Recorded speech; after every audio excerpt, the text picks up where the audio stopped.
ভাই কেমন আছে তারকাবাসীগণ? সকলে আনন্দে আছে তো? সকলে কুশলে আছে তো? দাদা দাদা কি আর বলিব হস্তিনের কথা, কি আর বলিব এই তারকার কথা। সখা শ্রীকৃষ্ণ যেদিন আমাদের ছেড়ে ওই মর্তধামে করেছে গমন, সেদিন হতে কথা দানে প্রজাতি হলাম সেথায়। বুঝি বলো বুদ্ধি বলো রণকৌশল, কৃষ্ণ সরে সরে তেজি করেছি গমন। আবার হস্তিনে ফিরে আসার উত্তরে দেখি যে রক্ষণ, সে আবার করেছে ভক্ষণ। বলুন বলুন দাদা, এমন পরিস্থিতিতে কেমন করে সুখে থাকবে হস্তিনবাসীগণ, কেমন করে আনন্দে থাকবে হস্তিনগরের প্রজাবাসীগণ? ওরে ভাই ওরে ভাই, তোমরা সকলে মন দিয়ে শোনো। মর্তধামে এবার করবে কলি আগমন। ধর্মকে করতে চাইবে বিনাশ, আবার অধর্মকে করতে চাইবে প্রতিষ্ঠা। তাই আমি মনে মনে ইচ্ছে করেছি ভাই, চলো আমরা সকলে হস্তিনা ছেড়ে গোবিন্দর পথে চলে যাই। আমরা হস্তিনা ছেড়ে গোবিন্দর পথে চলে যাই। একই কথা বললে দাদা? বলো দাদা বলো, আমরা যদি হস্তিনা ছেড়ে গোবিন্দর পথে চলে যাই তাহলে কি হবে হস্তিনগর দাদা? তার হাতে তুলে দেবে তুমি হস্তিনগরের রাজ দায়িত্ব। বলো দাদা বলো, কে হবে হস্তিনগরবাসীদের সুখে দুঃখের সাথী? ওরে ভাই ওরে ভাই, তোমরা জন্য চিন্তা করো না। হস্তিনায় রয়েছেন অধীরমন্য পুত্র যুবরাজ পরীক্ষিত, তার হাতে তুলে দেওয়া হবে হস্তিনগরের দায়িত্ব ভাই। তার হাতে তুলে দেওয়া হবে এই হস্তিনগরের দায়িত্ব। হ্যাঁ হ্যাঁ দাদা, এ তো ঠিক কোথায় বলেছ। তাহলে বিলম্বে না হে প্রয়োজন। ওরে ওরে কি কোথায় আছো? যুবরাজ পরীক্ষিত হস্তিনে আসার আহ্বান জানিয়ে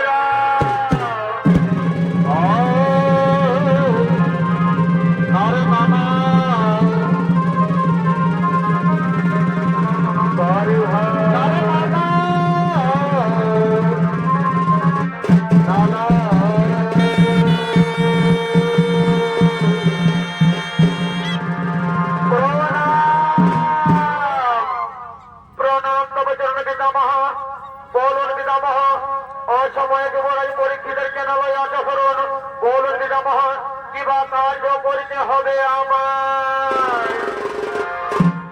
ওরে ভাই পরীক্ষিত শোনো ভাই, আমরা সকলে মনে মনে স্থির করেছি আমরা হস্তিনগর ছেড়ে গোবিন্দর পথেই চলে যাব।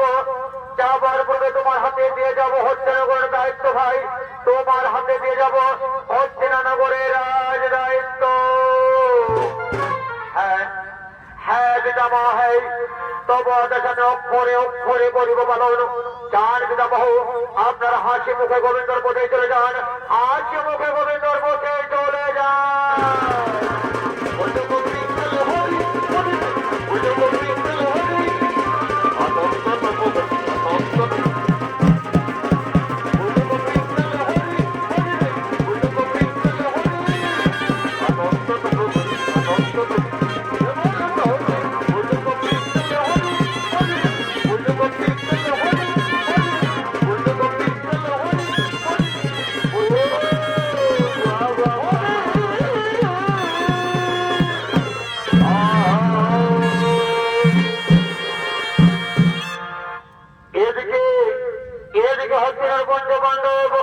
তাদের অভিমন্যু পুত্র পরীক্ষিতের হাতে দিয়ে গেলেন হস্তিনগর রাজ দায়িত্ব। আর ওদিকে মর্তধামে করে ও তার মন্ত্রী সেনাপতিকে সঙ্গে লয়ে আবির্ভূত হতে চলেছেন অত্যাচার করার জন্য।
কাটিব সুখের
পর্বধামে আবির্ভূত হয়েছেন ধর্মকে বিনাশ করার জন্য, আবারও ধর্মকে প্রতিষ্ঠা। মন্ত্রী সেনাপতির ভূমিকা নৃত্য পরিবেশন করবেন দুই তরুণ নৃত্যশিল্পী সন্দীপ কর্মকার, আকাশ সিং সরকার। তিনি কবির ভূমিকা নৃত্যনাট্য মহান মঞ্চে সঙ্গীত পরিবেশন করে দেখাবেন। এনে হলেন আপনাদের অতি সুপরিচিত ও তাৎসর্গীয় গল্প কর্মকারের বড়নাথী এ প্রতীয়মান তরুণ নৃত্যশিল্পী বিদ্যুৎ কর্মকার।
জন্য আবারও ধর্মকে প্রতিষ্ঠা। যাও যাও, তোমরা বর্তমানে চলে যাও। আজ থেকে যেন পুজো হবে আমার ধর্ম বিনা কি থাকবে না। আমি বলতে যাবো ধর্মকে বিনা।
আজকে মনে করে ধর্ম বিনাও ধর্মের প্রতিষ্ঠা করবো। পারবো না, পারবো না বলে পারবো না। আমরা ধর্ম বিনাও ধর্মের গুণগান করতে পারবো না। কি বললে শয়তান ব্রাহ্মণ, পারবে না তোমরা ধর্মকে প্রতিষ্ঠা করতে? ওরে ভাই মন্ত্রী সেনাপতি বল, এদেরকে মারতে মারতে ঘর তৈরি করে বসাও, এদেরকে বসিয়ে দাও। অর্থ নামে বলি করেছে আগম।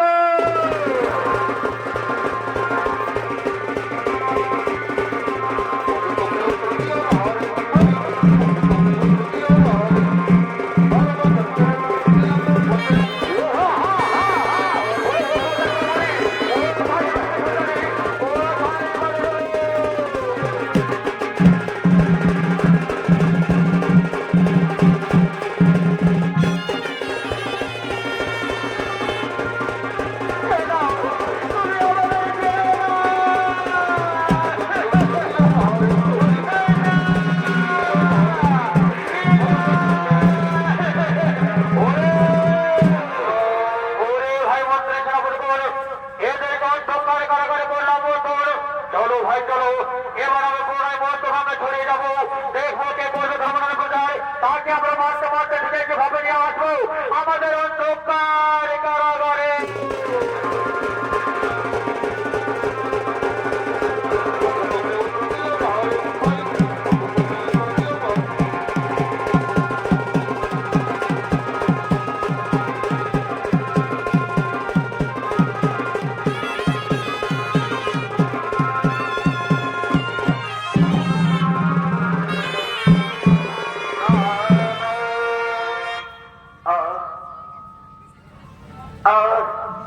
ব্রাহ্মণে সামনে, আরে ব্রাহ্মণে সামনে।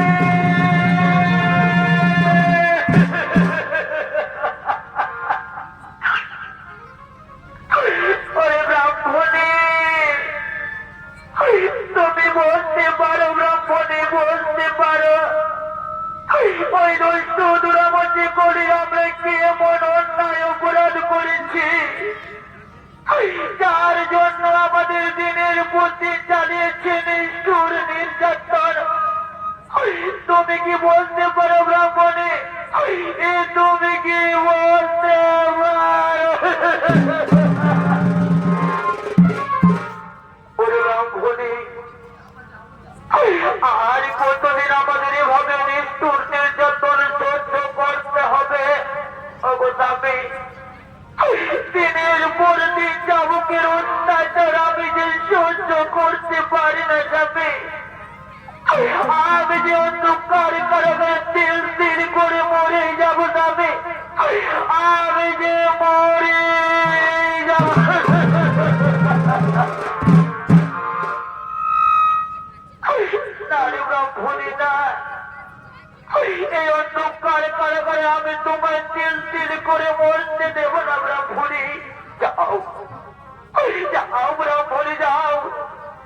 তুমি আমায় একা ছেড়ে অন্ধকার কারাগার থেকে পালিয়ে যাও।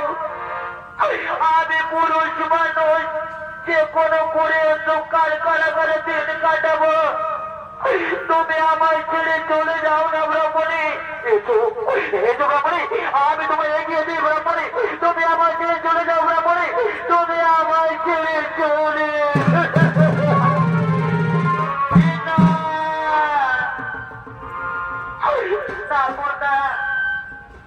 তুমি কথা বলো না স্বামী, কথা বলো না। এই বিপদের দিনে যদি আমি তোমায় ছেড়ে চলে যাই, তাহলে যে জগৎ সংসারে নারী জাতির কলঙ্কে হয়ে যাবে। সবাই বলবে ওই যে ব্রাহ্মণী যে নিজের স্বামীকে বিপদের মুখে ফেলে পালিয়ে গেছে, এ জগৎ সংসারে যে আমায় কলঙ্কে নিয়ে বলবে যাবে। সবাই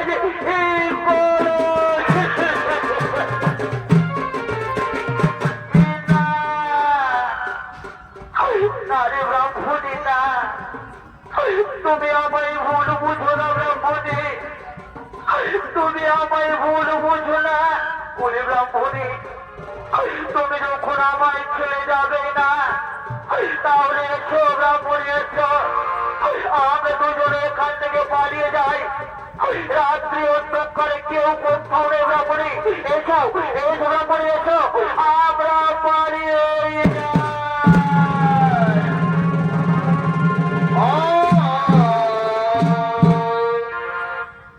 মহামান্য জনতাগ্রমী দর্শক মন্ডলী, এদিকে কলির অন্ধকার কারাগার থেকে কোন রকমে প্রাণ বাঁচিয়ে ব্রাহ্মণ ও ব্রাহ্মণী রাত্রি অন্ধকারে পালিয়ে যায়।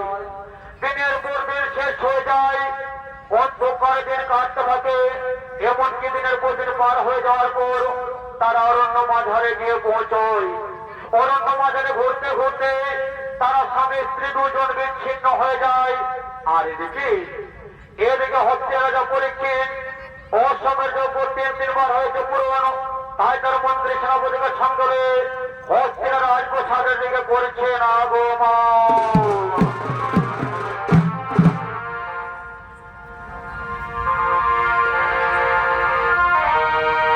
সাধু সম্পত্তি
নিজ নিজ আসন গ্রহণ।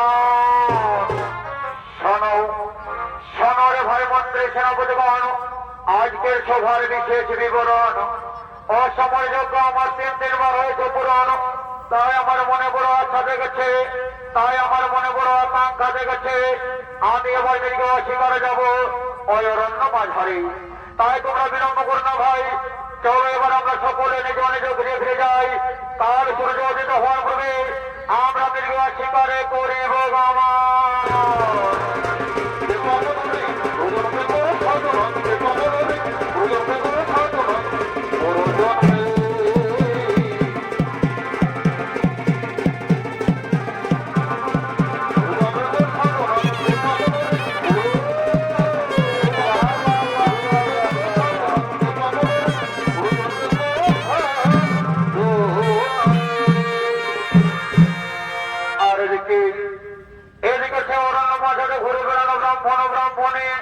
তারা স্বামী স্ত্রী 2 জন বিচ্ছিন্ন হয়ে যায়। তাই দিকে ব্রাহ্মণী কাঁদতে কাঁদতে ছুটে চলেছেন তার স্বামীর সন্ধানে। স্বামী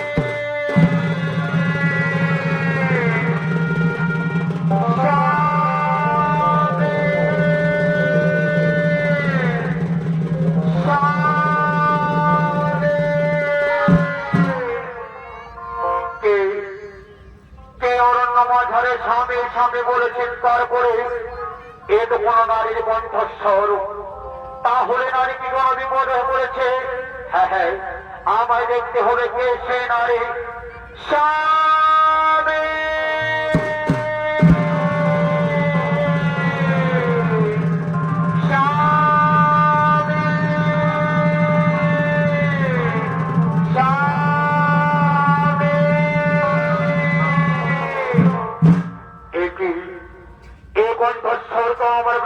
কণ্ঠস্বর। তাহলে কি অরণ্য মাঝারে আমার ব্রাহ্মণী কোন বিপদ হয়েছে? হ্যাঁ হ্যাঁ হ্যাঁ হ্যাঁ, কোথায় কোথায় ব্রাহ্মণী? ওরে ব্রাহ্মণী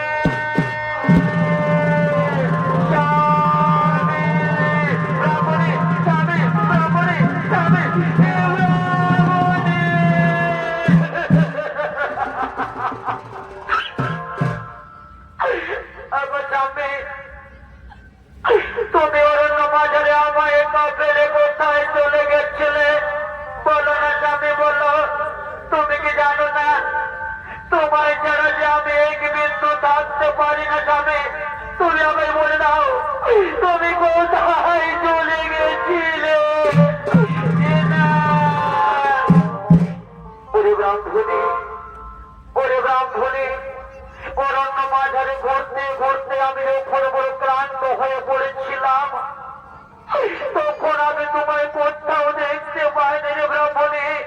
আর জানো ব্রাহ্মণী, তোমার খোঁজ নেওয়ার জন্য আমি কতই না গ্রামে গ্রামে ঘুরেছি, কতই না নগরে নগরে গিয়ে তোমার কথা জিজ্ঞেস করেছি।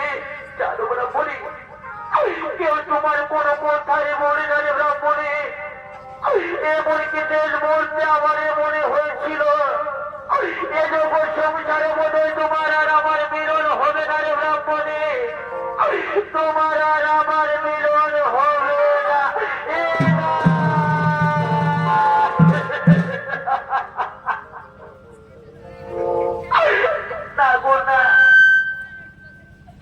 তুমি কোথা মুখ থেকে উচ্চারণ করো না স্বামী। ওই বিধাতার আমি এমন কোনো কিছুই ক্ষতি করিনি যে আমাকে তোমার কাছ থেকে কেড়ে নেবে। তুমি কেমন করে একথা মুখ থেকে উচ্চারণ করলে? একথা যে শোনাও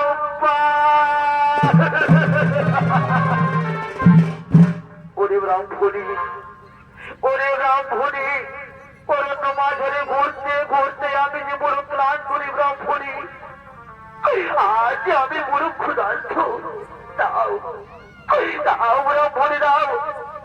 তুমি আমার মুখে দুমুঠো অন্ন তুলে দাও না ব্রাহ্মণী, নতুবা হয়তো ক্ষুধার যন্ত্রণা সহ্য করতে না পেরে আমি হয়তো মরে না।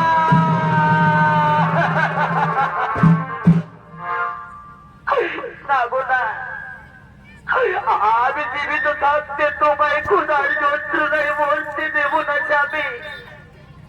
তুমি যদি আমায় ছেড়ে চলে যাও তাহলে আমি কার জন্য পরবো হাতের শাখা, কার জন্য পরবো ছিদ্রের সিঁদুর, তুমি বলে না। স্বামী, ওই যে দূরে দেখা যায় বটবৃক্ষ, তুমি ওই বটবৃক্ষের তোরায় কিছুক্ষণ বিশ্রাম নাও। আমি না হয় তোমার জন্য নগরে নগরে গিয়ে ভিক্ষে করবো, তবু আমি তোমায় ওরা হারে মরতে দেব না স্বামী, আমি তোমায় ওরা হারে মরতে দেব না।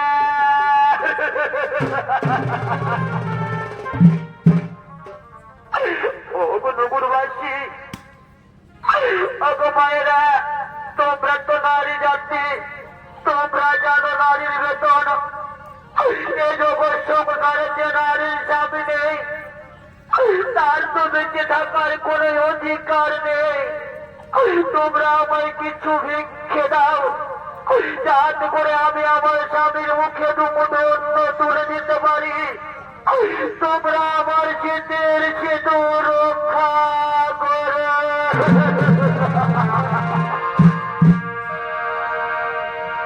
আর ভিক্ষা দেব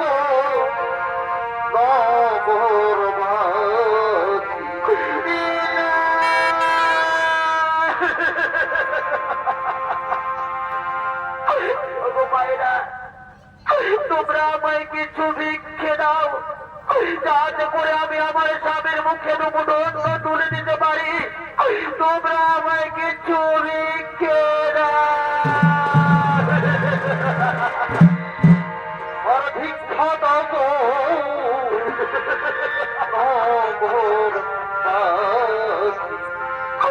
আইরে বিধাতা, আমার বেশি গো ভিক্ষা দেব।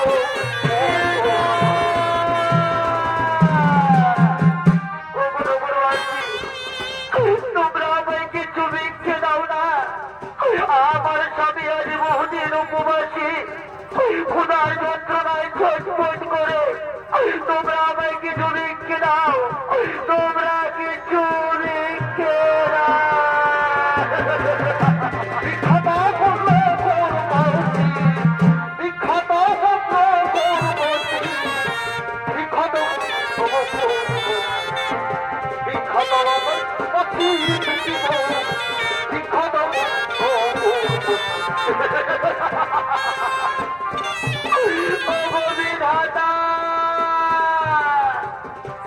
তুমি আমায় নারী জনম কেন দিয়েছো বিধাতা? এই নারী জনম বড় কষ্টের, বড় বেদনার। তুমি যদি আমায় বড় জনমে জনম দিয়ে থাকো বিধাতা, তুমি আমায় নারী জনম দিও না ঠাকুর। এই নারী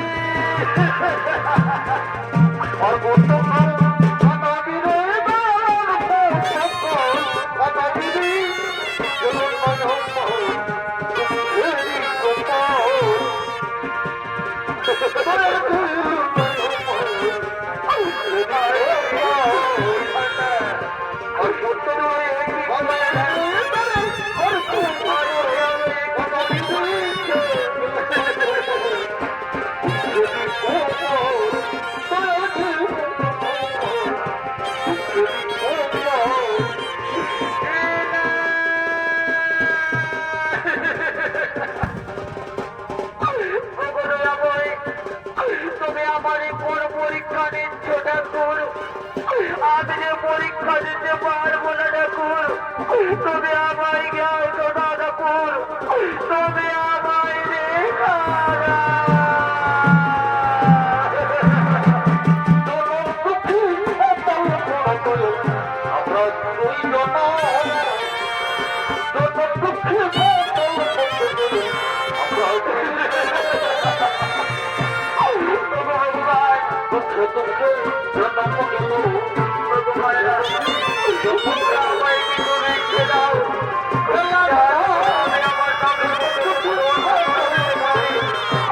আমরা তোমরা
আমি যতক্ষণ এখানে আসবো না তুমি বলো বৃক্ষ ছেড়ে কোথাও যাবে না স্বামী, তুমি কোথাও যাবে না।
Oh,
পুরাতন, কিন্তু এখনো মৃত্যু হয় না ব্রাহ্মণ। তাই যাও জল্লাদ, এই ব্রাহ্মণকে আমি তোমার হাতে তুলে দিলাম। কাল সূর্য হওয়ার পূর্বে একে তুমি হত্যা করে জল্লাদ, একে তুমি হত্যা করো। হ্যাঁ মহারাজ, হ্যাঁ তোমার অক্ষরে অক্ষরে করে বলুন, যান মহারাজ যান, আপনি নিশ্চিত রাজমহলে ফিরে যান।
আমি তোমার পায়ে ধরে বিনতি করি জল্লাদ, তুমি আমার জামিনে ছেড়ে দাও জল্লাদ, তুমি আমার জামিনে ছেড়ে দাও।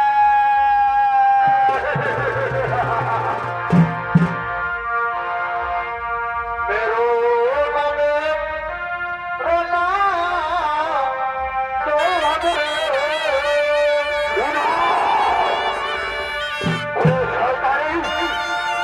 কোনো কোথায় রাখতে পারবো না। মেরো নামে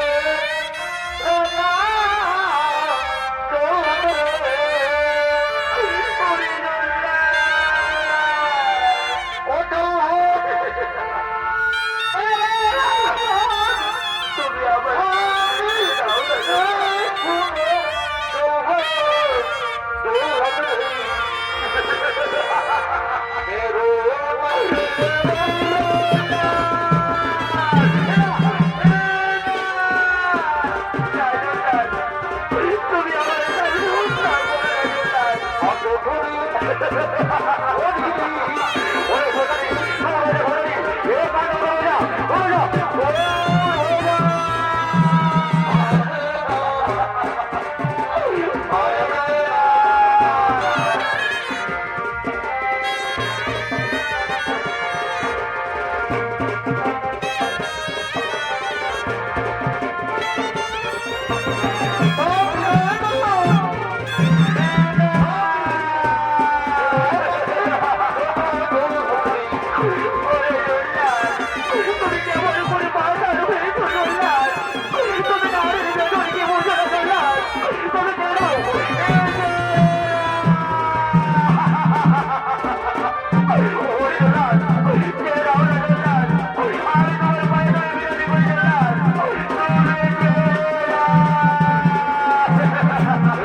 বলি আমি তোমার কথা রাখতে পারবো না।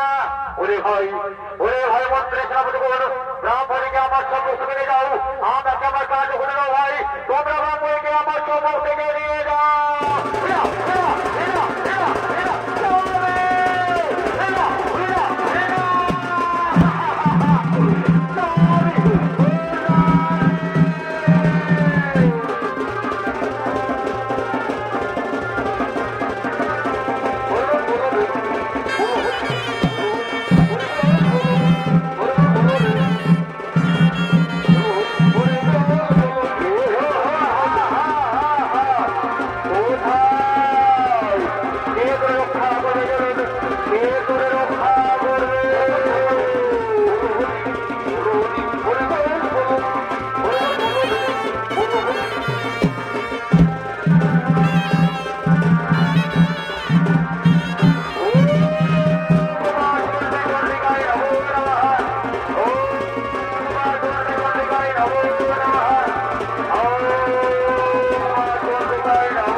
মার্জনা করবেন মহারাজ।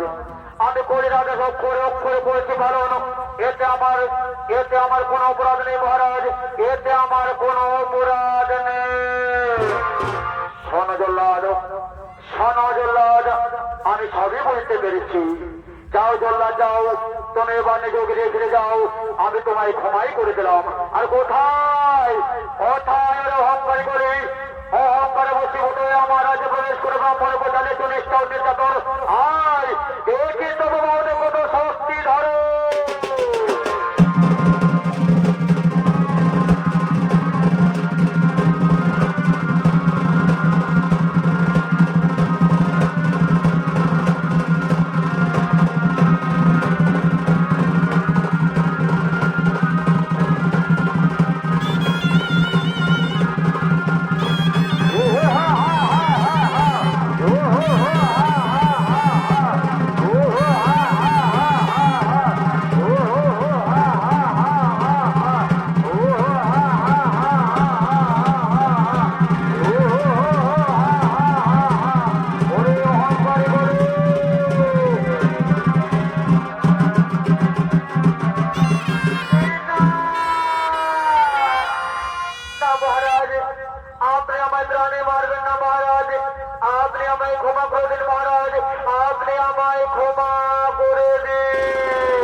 ওরে অহংকারী বলি অহংকারে বসীভূত হয়ে ব্রাহ্মণ ব্রাহ্মণী চালিয়ে চল্লিশ তোর এর জন্য কোনো ক্ষমায় হবে না বলি তোমাকে আমি উচিত দণ্ডে দণ্ডিত করবো বলি তোমাকে আমি উচিত দণ্ডে দণ্ডিত করবো না